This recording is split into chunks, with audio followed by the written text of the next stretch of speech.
Mensuration. आज हम शुरू करने वाले हैं चैप्टर 11 मेंसुरेशन का इंट्रोडक्शन वाला पार्ट।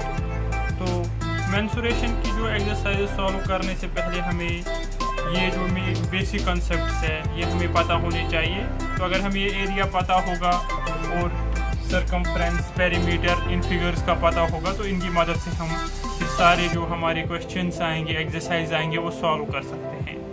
तो सबसे पहले हम देखेंगे स्क्वायर। स्क्वायर एक ऐसी फिगर है जिसके चारों साइड्स इक्वल होते हैं और हर कोई एंगल 90 होता है। तो पहले हम देखेंगे कि एरिया क्या होता है और पेरीमीटर क्या होता है। एरिया होता है कि कितनी जगह कोई भी फिगर अगर होगी वो कितनी जगह ले रहा है, उसको हम एरिया बोलते हैं। और पेरीमीटर हो गया कि उसकी जो आउटर बाउंड्री है उसकी लेंथ कितनी होगी, उसको हम पेरीमीटर बोलते हैं। तो सबसे पहले स्क्वायर की ओर चलते हैं, एरिया और पेरीमीटर। अब स्क्वायर का हर कोई साइड इक्वल होता है तो इसको हम लिखेंगे साइड, या इसको अगर हम डिनोट करेंगे ए से, तो हर कोई साइड जो स्क्वायर का होगा वो इक्वल टू ए होगा। तो एरिया ऑफ स्क्वायर जो हम लेते हैं वो होता है साइड मल्टीप्लाइड बाय साइड, या उसको हम लिख सकते हैं साइड स्क्वायर। पेरीमीटर हो गया बाउंड्री। तो 1 2 3 4 चार साइड्स है, चारों साइड्स इक्वल है तो पेरीमीटर इसका हो गया 4 मल्टीप्लाइड बाय साइड। उसके बाद रेक्टेंगल। रेक्टेंगल की प्रॉपर्टी अपोजिट साइड्स इक्वल होते हैं और हर कोई एंगल 90 होता है। तो जो इसका लंबा वाला साइड है इसको हम लेंथ बोलते हैं और इसको हम L से डिनोट करते हैं। और जो छोटा वाला साइड होता है इसको हम ब्रेड्थ बोलते हैं और इसको हम B से डिनोट करते हैं। तो एरिया ऑफ रेक्टेंगल जो हमारा होता है L into B, length multiplied by breadth. और पेरीमीटर इसका होता है, इसमें अब ये लेंथ है तो ये भी लेंथ है, ये ब्रेड्थ है ये भी ब्रेड्थ है, दो लेंथ इसमें है दो ब्रेड्थ है, तो इसका पेरीमीटर 2 L प्लस B। उसके बाद सर्कल। सर्कल जो है इसका कुछ फिक्स्ड रेडियस होता है जिसकी मदद से हम इसको ड्रॉ करते हैं। तो यहाँ पे हम इसका ये फिक्स्ड डायमेंशन होता है तो इसको हम बोलते हैं रेडियस R।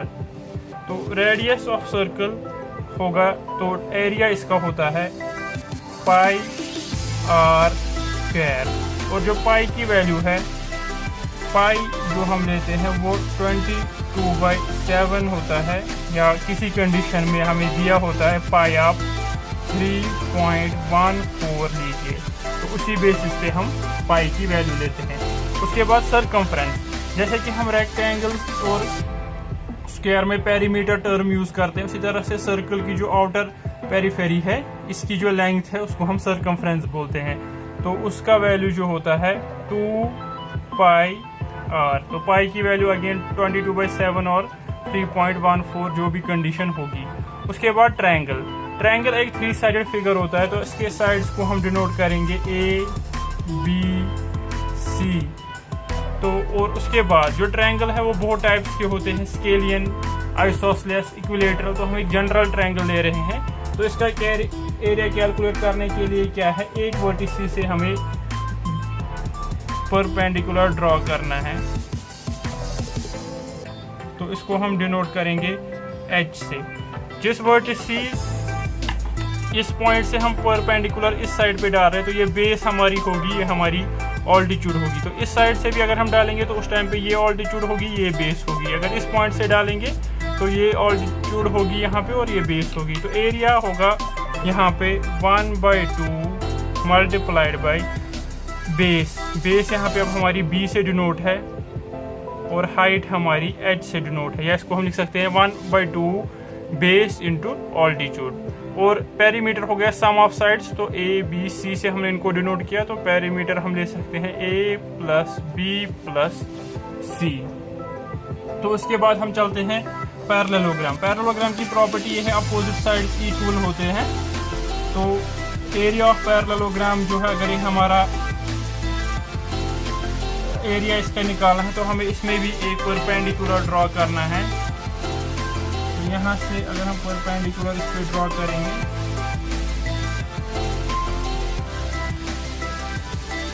तो ये इसको हम H से डिनोट करेंगे और इस वाली साइड को B से डिनोट करेंगे, तो इसका एरिया जो हो गया B इंटू H।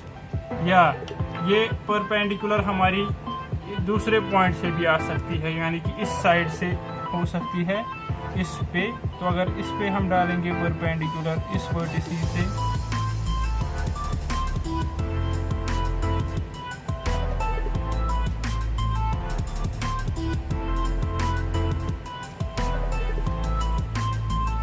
तो अगर ये भी परपेंडिकुलर है, तो अगर हम ये हाइट कंसिडर करेंगे, ये मिसाल के तौर पे इसका H1 लिखेंगे, ये H2 लिखेंगे, इसको B2 B1। तो इस केस में जब हम और हाइट ये कंसिडर करेंगे H1, तो बेस B1 होगी।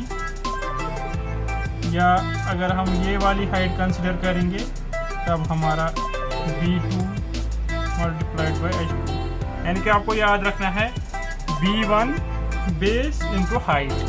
उसके बाद पेरीमीटर, पेरीमीटर हो गया सम ऑफ साइड्स, तो चारों साइड्स का सम ऑफ साइड जो है वो हमारा पैरेललोग्राम का पेरीमीटर हो गया। फिर हो गया ट्रेपीजियम। ट्रेपीजियम की प्रॉपर्टी ये है कि इसके अपोजिट साइड्स पैरेलल होते हैं, तो इसका पैरेलल साइड एक हम A से डिनोट करेंगे, दूसरा B से डिनोट करेंगे। तो इसमें भी एक परपेंडिकुलर हम ड्रॉ करेंगे, तो ये परपेंडिकुलर है हमारी, तो इस परपेंडिकुलर को हम H डिनोट करेंगे। सम ऑफ इसका एरिया होता है 1/2 sum of parallel side multiplied by distance between them. Sum of parallel sides multiplied by distance between the two sides, वो H है। पेरीमीटर फिर से सम ऑफ ऑल साइड्स। अब इसके बाद है क्वाड्रिलेटरल। अभी हमने पढ़ा स्क्वायर, रेक्टेंगल, पैरेललोग्राम, ट्रेपीजियम, ये भी क्वाड्रिलेटरल है। क्वाड्रिलेटरल है कि कोई भी 4 साइडेड फिगर, तो अगर 4 साइडेड फिगर हमारी कोई स्पेशल नहीं होगी, यानी कि वो ना ही वो हमारा स्क्वायर होगा, रेक्टेंगल होगा, पैरेललोग्राम होगा, तो इसका एरिया हम कैसे कैलकुलेट करेंगे? उस टाइम पे हम क्या करेंगे, हम एक डायगोनल ड्रॉ करेंगे, तो इसको 2 ट्रायंगल्स में डिवाइड करके फिर एक वर्टेक्स से यहाँ पे वर्टिसिस से परपेंडिकुलर ड्रॉ करेंगे और यहाँ से भी दूसरे वर्टिसिस से भी इस डायगोनल पे एक परपेंडिकुलर ड्रॉ करेंगे। तो ये हमारे डायगोनल हो गया D और ये हमारी हाइट हो गई H और H1 और H2। तो इसका एरिया हो गया 1/H1 plus H2 multiplied by T, यानी कि एरिया इसका हो गया H1 plus H2 into D, और इसका पेरीमीटर भी सेम ही रहेगा, सम ऑफ ऑल साइड। उसके बाद रोम्बस है। रोम्बस की प्रॉपर्टी ये है कि इसके डायगोनल जो वो आपस में बाइसेक्ट करते हैं राइट एंगल पे। तो अगर ये हमारा एक डायगोनल है और ये हमारा दूसरा डायगोनल है, तो इसको हम D1 से डिनोट करेंगे, इसको हम D2 से डिनोट करेंगे। तो अब एरिया ऑफ रोम्बस हमारा जो होता है 1/2 D1 मल्टीप्लाइड बाई D2। तो पेरीमीटर इसका भी है sum of all sides, 4 into sides इसका पेरीमीटर होता है। तो ये हमारे प्लेन फिगर्स हो गए, square, rectangle, circle, triangle, parallelogram, trapezium, quadrilateral, rhombus. तो अब इस वाले चैप्टर में हमारे 3 डायमेंशनल वाले फिगर्स भी है, तो अब हम उनका देखेंगे एरिया, वॉल्यूम कैसे कैलकुलेट करते हैं। तो यहाँ पे हमारे 3 फिगर्स हैं, क्यूब, क्यूबॉइड और सिलेंडर। पहले क्यूब में हम 2 टर्म्स, हम चाहे क्यूब हो या क्यूबॉइड हो, 2 टर्म्स हम यूज़ करते हैं, लेटरल सरफेस एरिया और total surface area. Lateral surface area हमारा होता है आउटर 4 साइड्स का एरिया टॉप और बॉटम के बगैर। क्यूबॉइड में भी वैसा ही होता है। जैसे हमारा कोई कमरा है, सीलिंग और फ्लोर के बगैर जो 4 वॉल्स का एरिया है उसको हम लेटरल सरफेस एरिया बोलेंगे, और सीलिंग और बेस लेके जो 6 साइड्स का एरिया आएगा उसको हम टोटल सरफेस एरिया बोलेंगे। जैसे क्यूब है, जैसे हम लूडो खेलते हैं उसमें हम डाइस यूज करते हैं, उसमें वो नंबर्स होते हैं 1 2 डॉट्स होते हैं, तो वो क्यूब की शेप में है। तो लेटरल सरफेस एरिया हमारा क्या है, अगर इसका साइड हम ए से डिनोट करेंगे तो ये भी ए होगा, ये भी ए होगा। तो इसका जो लेटरल सरफेस एरिया होगा एक साइड का ए इंटू ए यानी ए स्क्वायर, या side into side, side square. तो लेटरल सरफेस एरिया 4 साइड्स का एरिया है, तो 4 मल्टीप्लाइड बाई साइड स्क्वायर। और दूसरा हो गया टोटल सरफेस एरिया, तो 6 टोटल सरफेसेस है, 6 multiplied by side whole square. तो कभी ऐसा भी होता है कि हमें 4 साइड्स और सीलिंग का एरिया फाइंड करना होता है, जैसे पेंट कैलकुलेट करना है किसी रूम का, या कभी हमें 4 साइड्स प्लस फ्लोर का एरिया निकालना होता है। तो इस केस में हम 5 फेसेस लेंगे, यानी कि 4 हो गए लेटरल के, या बेस या टॉप जो भी होगा उसका में 5 साइड्स होंगे इसके, तो 5 मल्टीप्लाइड बाई साइड, 5 फेसेस होंगे, तो 5 मल्टीप्लाइड बाई साइड स्क्वायर। तो क्यूब में जो लेटरल सरफेस एरिया है, पहले इसमें हम देखेंगे, इसमें एक तो लेंथ होती है, उसको एल से डिनोट करते हैं, और ब्रेड्थ होती है और हाइट होती है। तो लेटरल सरफेस एरिया में एक तो टॉप और बॉटम का एरिया कंसिडर नहीं होगा, तो इसमें लेटरल सरफेस एरिया होता है 2L + B multiplied by H, और जो टोटल सरफेस एरिया होता है 2 LB + BH + HL। और इसमें हमें 5 साइड्स 5 फेसेस का एरिया जो कैलकुलेट करना होगा, यानी कि वो lateral surface area plus area of base length into breadth, या area of ceiling length into breadth. तो उसमें भी 2L + B multiplied by H plus इसका हो जाएगा L इंटू B।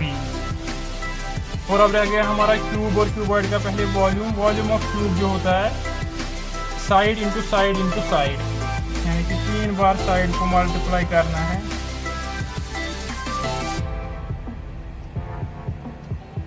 और क्यूबॉइड का हो गया length multiplied by breadth multiplied by height. अब हम आते हैं सिलेंडर की ओर। सिलेंडर का कुछ हाइट होती है इसकी, और इसका कुछ रेडियस होता है, क्योंकि इसका ऊपर और नीचे वाला पार्ट जो है वो सर्कुलर होता है। तो अगर हम ये सिलेंडर है, इसका रेडियस हम r लेंगे और हाइट इसकी h कंसिडर करेंगे, तो इसमें जो लेटरल सरफेस एरिया हो गया टॉप और बॉटम के बगैर, तो वो होता है 2πr/h। और जो टोटल सरफेस एरिया होता है 2πr/h। तो उसको हम मल्टीप्लाई करेंगे 2πr² + 2πr/h, यानी कि lateral surface area plus 2πr², नीचे के सर्कल का एरिया और ऊपर के सर्कल का एरिया। और जो इसका सरफेस एरिया ओपन सिलेंडर का मतलब हो गया कि इसका टॉप वाला सर्कल नहीं है, तो एक तो 2πr/h लेटरल सरफेस एरिया और बेस का πr², यानी कि ये आएगा, यहाँ पे लिखेंगे 2πr/h + πr²। तो इसको अगर हम थोड़ा सिंप्लीफाई करेंगे, πr इसमें कॉमन लेंगे, तो इसका बचेगा 2h + r। और उसके बाद वॉल्यूम सिलेंडर का जो होता है वो होता है πr²h। तो ये हमारे कुछ फिगर्स हैं जो नेसेसरी हमें इनके जो एरियाज है, चाहे प्लेन फिगर्स का था एरिया और पेरीमीटर याद रखना है कि बेसिक कॉन्सेप्ट के क्लियर होने चाहिए। तो इस तरीके से हमारे जो 3 डायमेंशनल फिगर है क्यूब, क्यूबॉइड, सिलेंडर, इसका हमें lateral surface area, total surface area और वॉल्यूम कैसे कैलकुलेट करते हैं ये हमने सीख लिया। तो इसके बेसिस पे हम आगे जाके एक्सरसाइजेस को सॉल्व करेंगे। होप आपको ये वीडियो पसंद आया होगा। इस वीडियो को लाइक कीजिएगा, शेयर कीजिएगा और हमारी चैनल को सब्सक्राइब भी कीजिएगा। Thank you.